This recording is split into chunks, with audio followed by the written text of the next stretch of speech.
Help protect us from racism and xenophobia by becoming an I Love Black People ambassador today. Join on iloveblackpeople.com.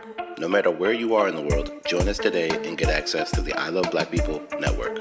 Special thanks to Banneker Communities. Greetings and welcome to another edition of I Love Black People. Thank you so much for joining us on this journey. Thank you for all your support. We continuously get emails and shout outs and appreciate your guidance and support. We couldn't do it without you, and we're grateful. And as we stay grateful, when they talk about something that's coming up, and we're probably getting a little earlier than we normally talk about it. And so, as you know, I'm a co-founder. I Love Black People, a tech startup. In our tech startup, we founded in actually 2015, and we started off building a platform for remittances using blockchain, and from there we've developed now a bigger scope where we're literally not just trying to do amazing innovations in transactional space, but literally globally making sure that people of African descent, the African diaspora, are protected. And when we talk about protection, we're talking about 1.5 billion people on the planet. It's about the size of China, and we've not had that. So I Love Black People. Please, of course, download the website. Go to the website and download the app. And literally, it's about us coming together, crowdsourcing safe places throughout the world that are Pan-African friendly, Black friendly, that literally in 8 fields of activity, education, uh, places to stay, food, legal, finance, transportation, beauty, and all these areas, healthcare, are key that we're protected. And we see an importance of the aim of our work, no matter what your field is, to make sure that our people are protected. Deliberate things are done to harm us. We should be doing deliberate things to protect ourselves.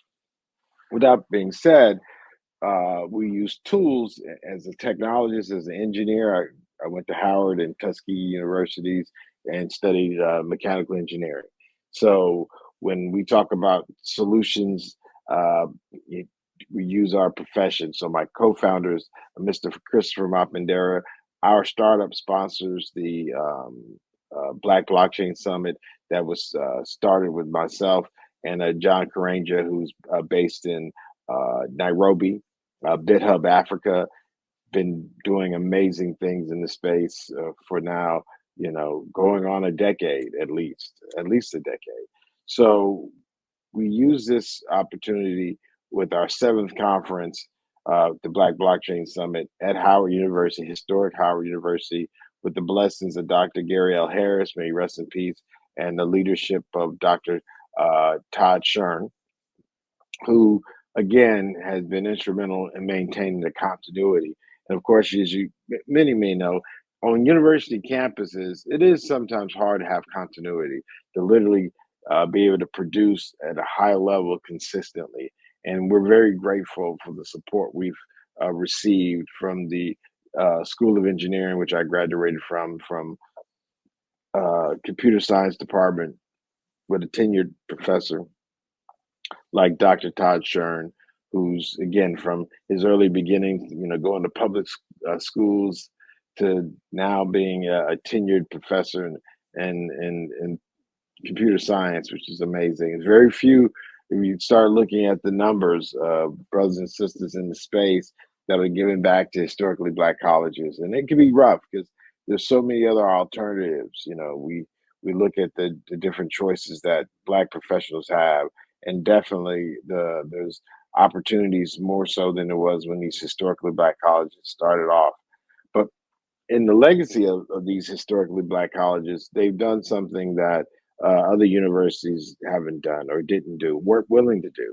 And that's make sure that those who are oftentimes left out are actually brought in with the information and knowledge. So what we've done with the Black Blockchain Summit, we've expanded a an education campaign that will allow us to reach out into the community more effectively and share information about blockchain and emerging technologies.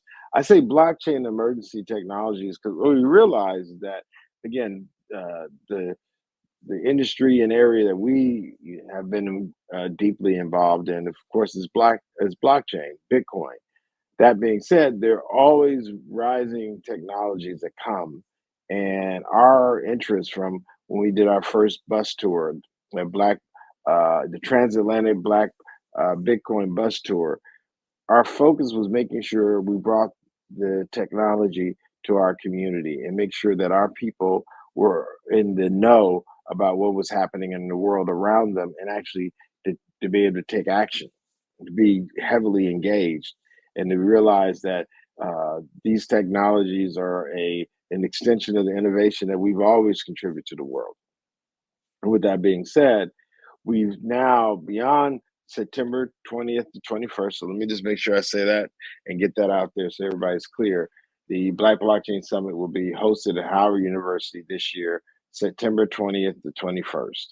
And we will make sure that we give you the in-person as well as the virtual access and opportunity to get some of the best minds who come together using these amazing technologies to solve existing problems in our Black communities. And we've used as a theme consistently now peaceful solutions to uh, violent world problems. And, without having a proper focus and being relevant, oftentimes our people aren't as concerned with the new technologies as they are with just trying to make sure they take care of their you know obligations and responsibilities on a day-to-day basis. And what we see this technology is not just to somehow celebrate technology for the sake of technology, but literally give our people access and understanding that allows them to be empowered to use this technology to increase their capacity, increase their scope, increase their ability to scale. And these are the things that we want to make sure we put in the hands of our best and brightest throughout the world. And especially in the DMV. And I say DMV, that's DC, Maryland, Virginia, which probably has one of the highest populations of educated people of African descent, as well as affluent. And we look at this as being very important. And shout out to Angela Alsbrook too. Now that's the sister who's running for Senate. Getting kind of I'm mixing up things again. We talk tech, but I definitely think it's important that we can get a sister who's elected to the Senate back in the Senate. We got a sister now who was appointed in California, but we can get Maryland's. If Georgia can get a U.S. senator, I've been telling all my friends and families that literally, if that can happen, we can make sure we do the same thing in Maryland and make sure this sister Angela also Brooks gets in there and does her thing with your support. So we got to get the sister in there, and as we talk about the work that we're doing in technology, we're doing all this work for the greater good of our community. So I just wanted to, that was just like a little shout out as I'm talking about what we're doing with outreach to the community. And that being said, with this population, we think it's important to make sure we put in the hands of this amazingly educated, amazingly affluent population the tools of the latest and most innovative tools that can be shared and used for the greater good of our community. So we're challenging our community with this concept, with the peaceful solutions to violent world problems, because and we're doing that with our hackathon, which is leveraging Lightning, which is layer two protocol on top of Bitcoin. Also, we're leveraging for the young people, middle school, high school, a essay contest where we're asking for those solutions to violent world problems. It really is important to inspire the imagination of young people. Like, it's very important that we challenge the young people to be the ones. I think what happens, we talk about Silicon Valley and some of the young people who didn't even finish college, who came up with such amazing um, inventions or developments or innovations. An invention is something that's never been done before. Innovations is more or less taking existing things and maybe putting it together in a way that wasn't necessarily recognized. So I think it's very important. And I say that as a former patent examiner. I actually worked at the U.S. Patent and Trademark Office in the late '90s. So I definitely contextually have an understanding of intellectual property and what's the difference between an invention versus innovation. But still, with that being said, it doesn't have to be an invention to make a real impact. Uber is not an invention; it's actually taking existing technology and packaging it in an innovative way to literally change some things that we thought when Uber came out, we had thought prior to that the problem with getting a taxi, even at Howard, was a political science problem where we had to somehow protest the taxi commission. But when they came out with these rideshare apps, we realized instead of the political science department, we probably should have been hitting up the computer science department and leverage the brains in the room to come up with these innovations that literally would make that type of racism and humiliation that we dealt with these taxis, make that obsolete with magnitudes better approach to private transportation. That being said, those issues that we were facing racism through weren't solved by our community, even though we had gypsy cabs and all types of alternatives that we used to address our issues. Our concern now is how do we stop this gun violence issue? How do we stop the violence in the world?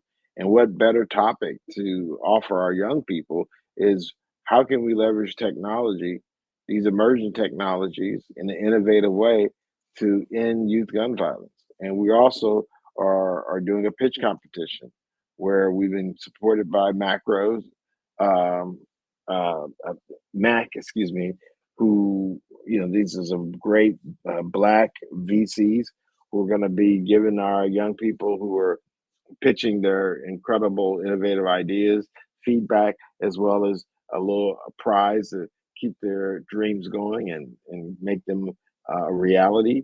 So there's a host of different activities that we're doing centered around technologies being applied to the serious problems that we are facing in our Black communities. And I say Black communities plural because, again, we're not monolithic. Again, we all may have different agendas or priorities. And within those agendas and priorities, we should be able to collaborate. So we say Black communities because we respect the diversity of our Blackness. It's not some small things, actually a huge thing. And again, when we talk about who we are as a people, we have a thing called primacy. We were the first civilized human beings on the planet, so that gives us a long legacy of building community. And to think that's something simple or can be contained in one particular experience is just not true. So our thoughts is, instead of trying to make us monolithic, is just taking all our diversity as a people and collaborate and build things and build community in ways that we may not have done in the past. And with technology, there's ways that we can scale that interaction in ways that haven't been applied in the past. And the Black Blockchain Summit is a 2-day conference. Technically, it's going to be 3 days. We're going to have like a opening reception the day before, like on that Thursday evening.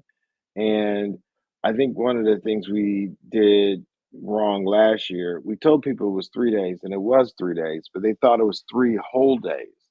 And instead, we had a reception on Capitol Hill that took place that evening, and then our activities with the virtual as well as the workshop started on Friday with the in person on Saturday, and then actually we extended it to 4 days because on Sunday we had a youth component where we invited young middle school students from throughout the DMV to come under the support and the leadership of Ronald Moten, who is one of our biggest champions of all things amazing in Black folks and collaboration and cooperation.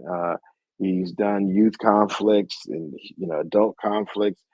Conflict resolution has been his iconic gift to our community, and we again collaborating with our people, leveraging the technology with the folks who are doing the work on the street, work on the ground.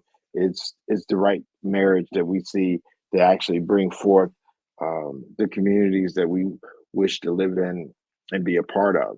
So those are the things that we've done in the past. This year we're focusing, we're staying two, but we definitely know that once our brothers and sisters we get together, it can build out to more. Last year we had Dead Prez do a live concert at Blackburn Center. That was awesome. Shout out to Dead Prez and their, consistent, you know, cutting edge, insightful, again, going back to how we leverage our skill set to solve problems and actually build our community. Their focus is music, and they've used their music to literally help inspire generations to build and work together and to again resolve conflicts and issues in our community.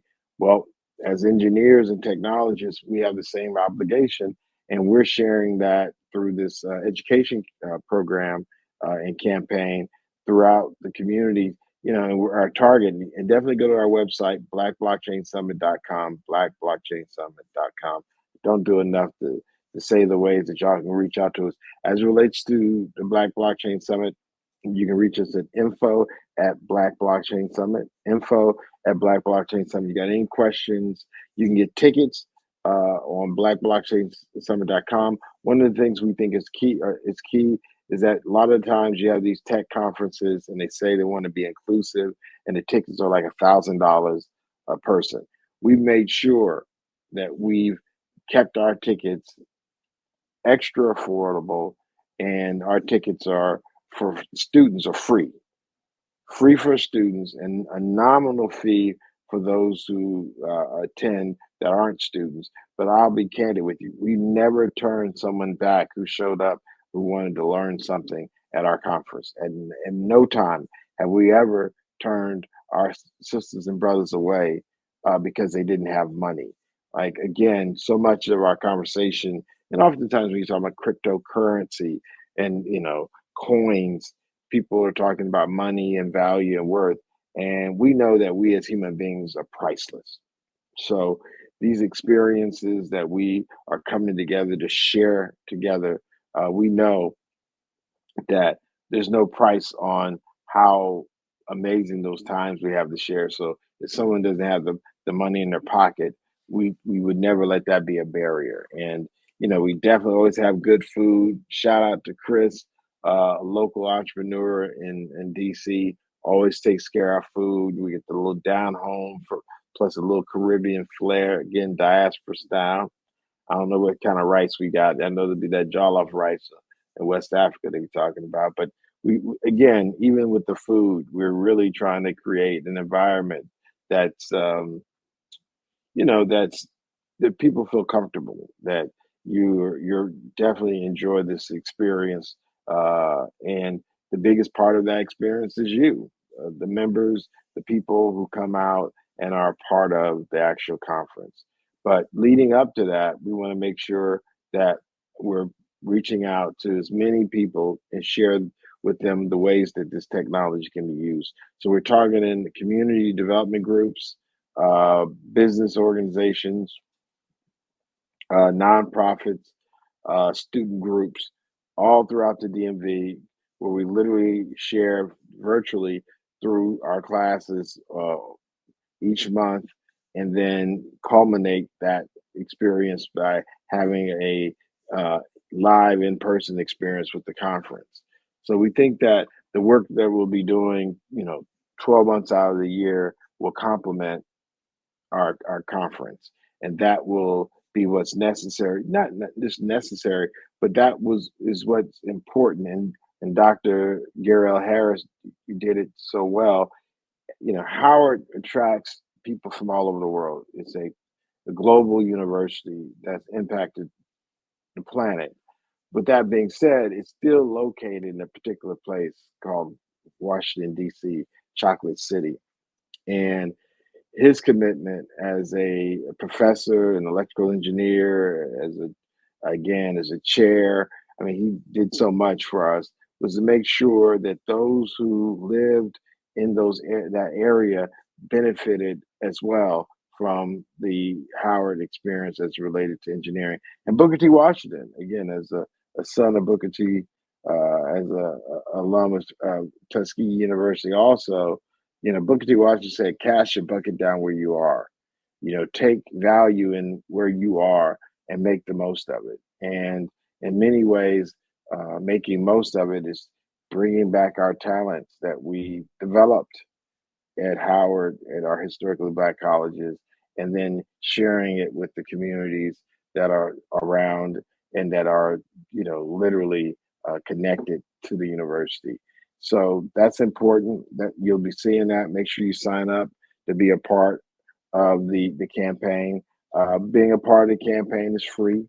Uh, Again, this education and knowledge we think is an investment in our own community, and I don't mean investment in a capitalist way, but investment meaning that the whole purpose of this is to share so we all can gain and benefit from sharing of that knowledge. You never know what this information might do, this education might do to spark an interest in someone in a way that solves something that hasn't been solved before. And just the opportunity to create that environment is worth it all. And especially in our community where we don't get that access.